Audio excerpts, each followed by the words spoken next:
กราบทักทายสบายดีตอนเช้าๆทุกคนสบายดีเช้าวันจันทร์นะคือมื้อนี้ก็ได้มีโอกาสมาเที่ยวงานบุญนมัสการวัดพระเจ้าใหญ่องค์ตื่ปากแซงอีกคือเก่าแต่ว่ามารอบนี้แม่น้องน้ำพ้นกับน้องน้ำพ้นเพิ่นบ่ได้มาเพราะว่านายพรานมาคนเดียวมากับแม่เพราะว่ามือนี่เป็นมือชุดท้ายคนกับบ่ล่วงบ่ลาย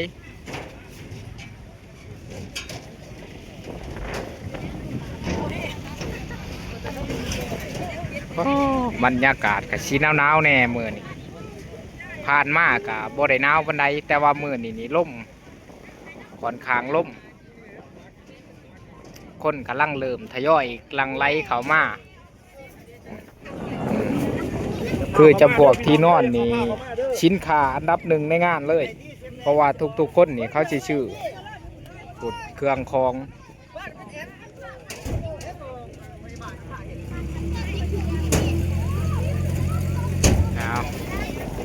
ส่วนในฟ้านกับบ่ท่านเดินป่าเถื่อบางที่มืออื่นนะสิได้เดินแต่ว่าผ่านท่องกับบ่าวหญ้านี่เพิ่นเดินไปก่อนแหละในผ่านสิตามหลัง